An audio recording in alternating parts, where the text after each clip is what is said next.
If you guys watch the channel, you've likely seen that I think the ETM RTR pit bike is one of the most fun pit bikes on the planet.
Now in front of me is the traditional ETM RTR. This is an 8 kilowatt bike that weighs about 130 pounds and is just a beast to ride. It is so fun, so playful. The suspension is designed for an adult, which is awesome. I can actually set my sag on this bike and get it balanced out really well the way that it's currently set up. And I think that's super cool that Electro Co made something that is oriented to an adult, but also your kid can hop on it and have a good time.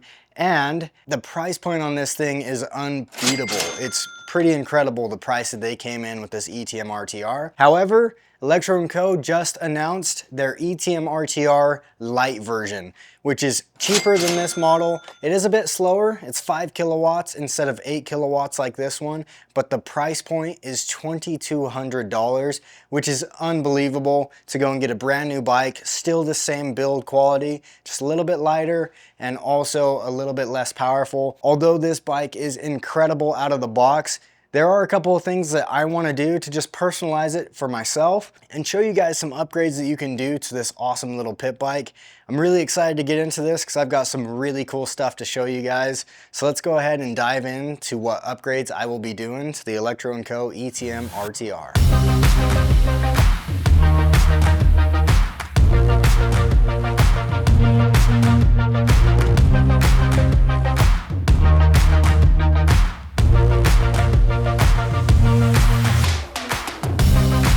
Let's start our build off with some personalization. We'll start things off with a graphics kit. I think this bike looks incredible when you really stylize it towards your own personal likings. I went with a checkered theme on this. Here at Charged Cycle Works, we're going to be offering a lot of different graphics kits here very soon for the ETM RTR to make it to where you can personalize it for yourself. I think a graphics kit goes a long way. That really kind of solidifies the bike as being yours in my opinion, and I love how this bike turned out. Now something else that we will be offering here very soon is seat covers for the ETM RTR. I've yet to get mine, it's waiting to show up, but I went with a white sides, white ribs, and a checkered top pattern to match this bike. I think that's gonna turn out killer for this ETM RTR. But seat covers are sweet because they not only make the bike look good and kind of complete the overall look of it, they also help you to stay on it quite a bit easier. But that's not it when it comes to cosmetics that you can do for the ETM RTR. Something else that we can do cosmetically is a plastics kit. And Electro Co offers all sorts of different colors of plastics kits, but the one that I'm going with for this build is red.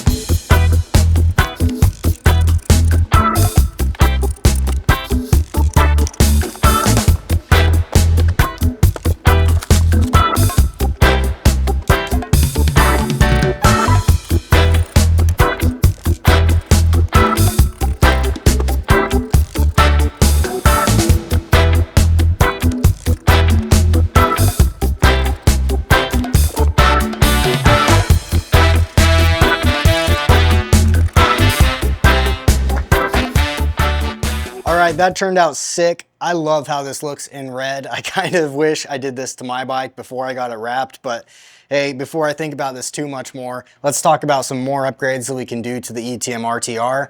Let's move away from cosmetics and into performance. Now, Electro Co made some larger wheels for this bike. It takes it from a 12-inch rear and a 14-inch front to a 14-inch rear and a 17-inch front, which is a really cool thing to see. really raising this bike up, making it even more so oriented towards adults. So let's unbox that kit and get it installed on this bike. When you get your big wheel kit, it will come in a box just like this. Let's go ahead and get this thing opened up. Right off the bat, we got some Electro Co stickers. Got a good amount of bubble wrap and protectant. And here's the rear wheel. Yeah, that looks sick. Pull out some more protectant here.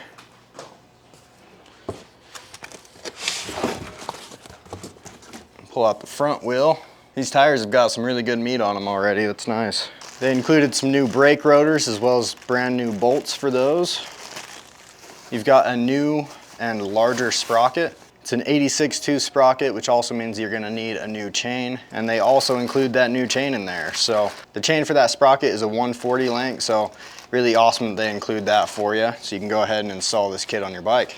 All right, let's get these wheels put together now. So I'm gonna take the brake rotor, get that put on there. It is a 6mm Allen. These have already got Loctite on them, which is good. The bolt pattern for the sprocket and the brake rotor are different, so pretty easy to tell them apart there. And you want to use these flat bolts here. Go ahead, we'll get those on.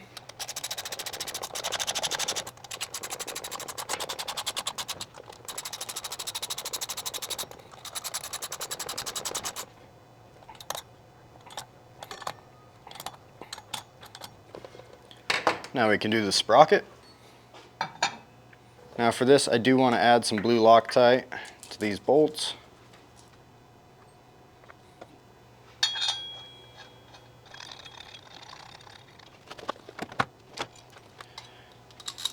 Go ahead and grab a 10mm socket.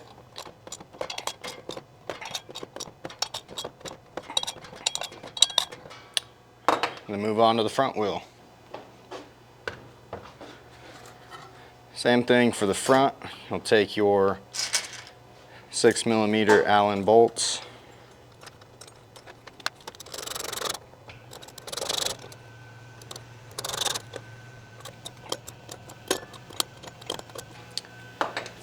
These are ready to get installed on the bike. Let's go ahead and get the front wheel off of here.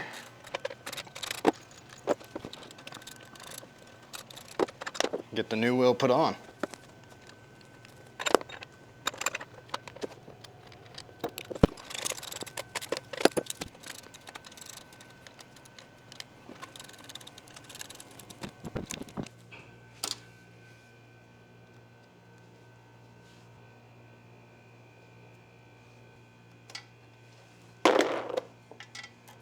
Something pretty sick about this bike is that both the front and the rear axle take the exact same size tools.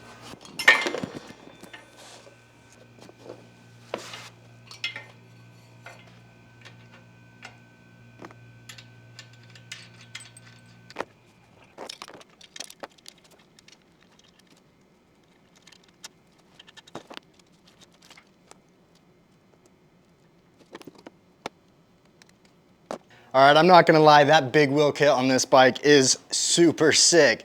That's crazy that they can fit those wheels into this thing and have no issues with it. That's really nice for an adult, and that's also really nice for rolling speed on a bike like this. They went up to a way bigger sprocket in the rear, give you some more torque to be able to manage the bigger wheels, and that turned out so sick just doing plastics and the wheels on this bike. But we're not done. Before I get into my next upgrades, I want to show you guys a quick side-by-side of the small wheel kit versus the big wheel kit, and then we'll push forward into even more upgrades on this bike. Holding these up to give you guys a little bit of perspective, it is a huge difference between the red bike and the white bike in height. Personally, I kind of like the small wheels, to be honest. I think the power you get out of it and keeping it really small and playful is super fun, but I'm also 5'7". I'm a short dude. This is a pit bike. It's meant to be kind of ridden as a small play bike for me. For somebody that's a bit taller, doing the bigger wheel set is definitely a really good idea. And although the tires that come on both of these wheel sets are pretty decent, I am going to upgrade those, and I think that's going to go a really long way. So let's get into the next upgrades that we'll be doing to these bikes. All right, so we've got Dunlop MX34s for both the small wheel kit and the big wheel kit. This is my favorite moto tire out of any tire on the market. I think it is incredible. The traction that you get out of it is unbeatable. The braking power is unbeatable. It corners incredibly. For the small wheel kit, the rear is an 8112, where the front is a 6114, and the big wheel kit would be a 7117 and a 9114. We've got those on our website if you want to check that out, but let's go ahead and get these installed and show you how good it looks on this bike. Now that is more like it. The tires on this bike look so much better than the stock ones. Although the stock ones are good, this is just a whole nother level of traction, and it's going to hook up. I love the Dunlop MX34s. I think this is gonna be sick, and I'm stoked that we got them in sizes for both the small wheel and the big wheel kit. Still not done yet though. We've got more upgrades for this bike, and I'm going to move on to some of the touch points, mainly handlebars and grips. So the touch points of a bike are what's going to make a massive difference for you. Making sure that you're comfortable is super important. And for me, I've been utilizing ODI bars as well as their grips to really make myself comfortable. And it's just the bar preference that I've gotten used to. I understand the quality, the feel, how they flex. This brand has worked really good for me in the past. I've tried just about every brand on the market: Pro Taper, Renthal, Warp 9, Flex bars even. There's a ton of different brands out there, and they're all really good. I wouldn't be upset with any bar on the bike. The biggest thing is just getting the right bend for yourself. And with that being the case, for the 7/8 size, I go with the RC high bar. Although this bar is not actually much taller than the bar that comes stock on the bike, which is the Electro Co low bend, it does have a different shape in terms of the sweep and feel of it, which is a shape that I'm just more comfortable with. I don't necessarily feel like I need to raise the bars on this bike very much, but once again, I'm a shorter rider. I don't mind it being short. I don't mind the cockpit being that way. When I rode this bike as it sat, I was really comfortable. So for me, although this does give a very slight height increase, it's mainly about the position that it puts my hands into. That's why I'm excited to run the ODI RC high bar. Now, if you want a taller bar, there's a bunch of different options in the pit bike world for 7/8 bars, and Electro Co also makes their own high bar that works really well as well. But something that's really key is the ODI Halfwaffle universal grips. I think these are sweet because the left side of it is a lock-on and the right side slides onto any throttle tube. So it's really cool that with the universal grips you get a lock-on hybrid combo. So let's go ahead and get these installed on the bike.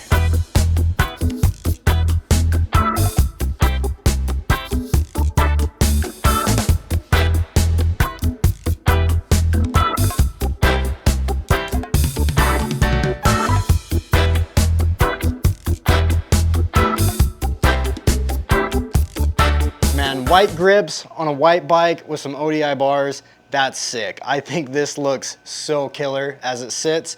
Obviously those white grips aren't gonna be white for very long, but hey, at least right now it looks good. I think those bars are gonna be sick. I love how easy it was to get those installed on the bike. Now I've got two more upgrades that I highly recommend doing, and the first one has already actually been done to this bike. You can probably see over here that it's got a gold chain on it. That is an upgraded number 35 chain. That chain is highly, highly recommended. Being an 8 kilowatt bike, you want a good chain to go with that. The chain that comes from the factory is okay, but like all dirt bikes, upgrade that chain to something stronger. In this case, it's the number 35 upgraded chain. Go and check that out. That's a super good upgrade. In fact, I would probably do that upgrade over anything else on the bike. And one last thing, let's install Electro Co's headlight for this machine. All right, so this right here is a whole headlight kit from Electro Co. Let's go ahead and get it opened up, show you everything that it comes with. I'm also gonna take you guys through how to actually install this headlight, because it's a little bit more complicated than maybe your Sur-On where you just kind of plug it in. They do have a full instruction manual in here, but you can just watch this video and follow along and it'll show you how. So it comes with 3 different brackets. These are all gonna be utilized to install that headlight onto it. Then you've got all of the actual wiring for it here. In this package is a 12-volt converter, as well as a bunch of plugs for you. This is the actual headlight, as well as a headlight switch and some mounting hardware. All right, to get started, I'm gonna pull the seat off the bike and pull the battery out of it as well. I'm so glad that Electro Co actually straps their battery into their bike with this.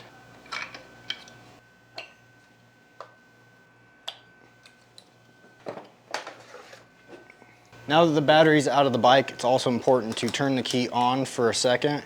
Make sure it drains everything out of this bike, and then you can go ahead and take the key out. All right, now we're gonna move up to the handlebars.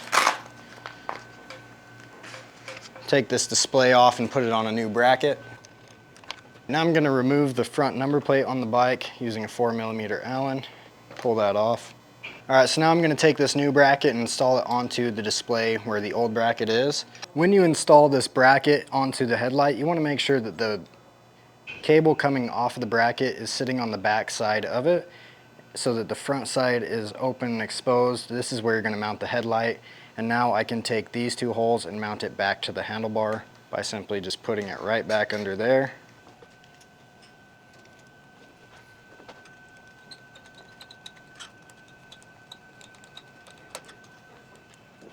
All right, so now we've got our rear brake cable here. We want to ensure that this cable will settle behind the headlight, so they have provided some cable guides here. Make sure that the flat side is facing outwards. You can go ahead and line that up to these holes and take the M4 screws and washers that they provided with the kit and install those into place.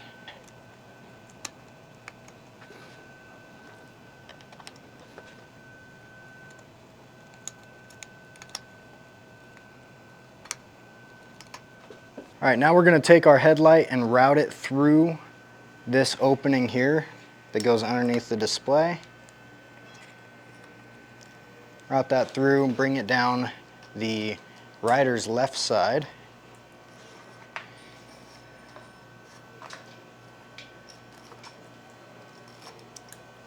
Just like so. Now I want to take this cable and route it into here. And it's easier if you take off this left side panel to do so. I'll take this panel, create some room to be able to slide this through. I'm also going to take the headlight switch itself and install that as well.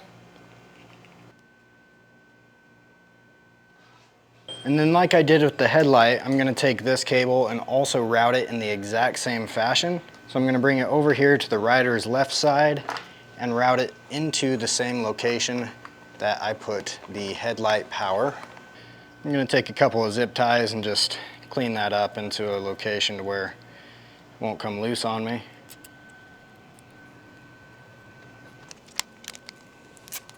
Now that I've got these cables in here, reinstall this side plate. All right, so now I'll take the mount bolts. It's a couple of square nuts and 4mm Allen bolts to mount this headlight in. So I'll go ahead and slide these mounting nuts down in place. Put those in place there. Come right on through with my bolt. Get it adjusted to the angle you'd like. I'll further adjust this when the bike's on the ground and the headlight's actually turned on. But in the meantime, get it close, tighten it down.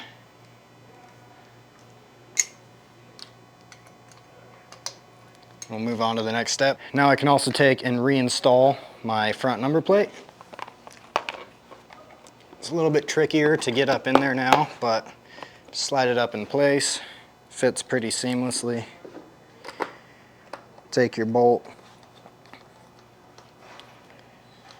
Also put my bar pad back on now.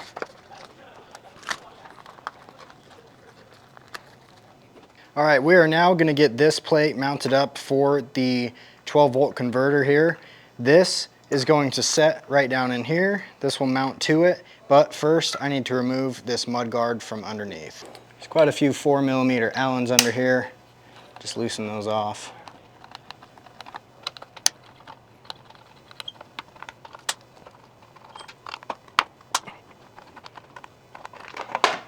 Then you can pull your mud guard out. All right, so now we've got the plate. We've also got 4 nuts and bolts. I'll slide this plate down in here. You want this tab to be facing up and the nuts that are actually welded into this plate to be facing down. And then with these, you want the nuts that you're installing to be facing up. So we will put all 4 of these through, facing up.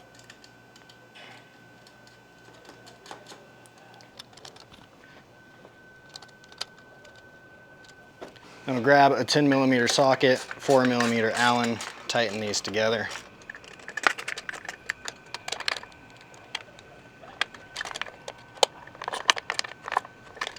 Now that plate is in place and ready for the converter. All right, now we'll take the DC to DC converter, set it down in here, take a couple of 4mm Allens. You are screwing down onto plastic right now, so you don't need to do this overly tight. And then on the other side, this tab, make sure it's facing down. Go ahead and drop this down in there, take the other 4mm Allens.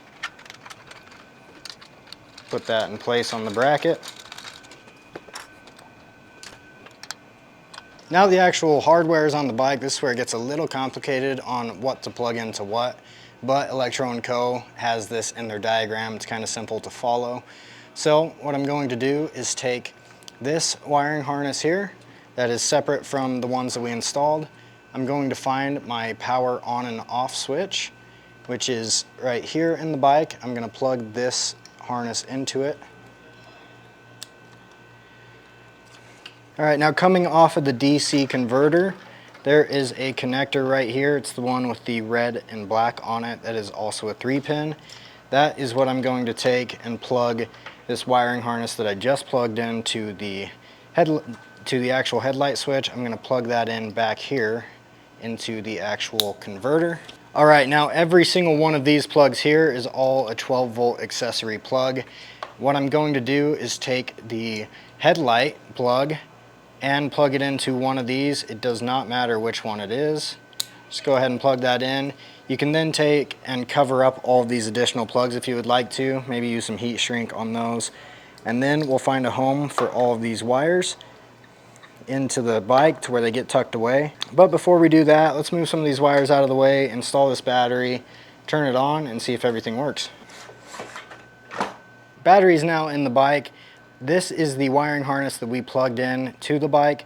This was already in the bike, plugged into the charging port there. So now what I'm going to do is plug this into the new harness and then plug this back into the charging port. Just like so. And then I can plug the bike back in. And now that that's all in place, I can go ahead and flick on the light and see if it works. And there it is. The bike does not need to be on in order to be able to utilize the headlight because it does go through a different charging port than the main battery to the controller. But now everything is functional and ready. So I'm going to clean up all my wires, make sure they're in a good place, and zip tie them tight. All right, so now I have run all of the wiring down the side of the bike, kind of tucked it away behind that number plate there. And now I can go ahead and put all my plastics back onto the bike, including this underneath mud guard.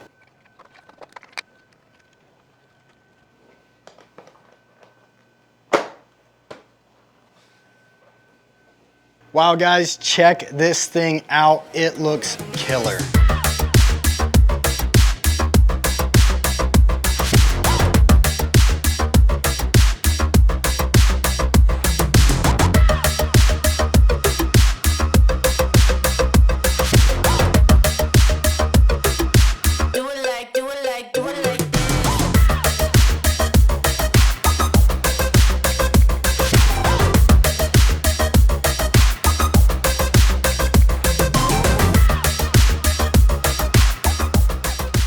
Those were some pretty awesome and also decently budget-friendly upgrades for the ETM RTR. It was cool to see the difference between the big wheel kit on the red bike and the small wheel kit. Adding those tires went such a long way. That 35 chain, handlebars, that headlight is awesome. I am so glad I got that installed. Let me know what you guys think. I really love this bike. There's still even more upgrades that we could do to it, like a different motor, battery, make this thing even faster than it already is. But as of right now, I think those are the upgrades that I'm gonna start with because this bike is so fun as it sits. Just getting it personalized to my own style and making it a little bit more comfortable was all that I needed to do, and I'm highly stoked on that. I'm gonna link all of the parts that I used in the description, and if you guys would like to save 5% on one of these bikes, use code ETMCCW at checkout for 5% off an ETM RTR. Thank you guys for watching. Hope you enjoyed. Let me know what you guys would do on your bike, and let me know what you think about the ETM RTR.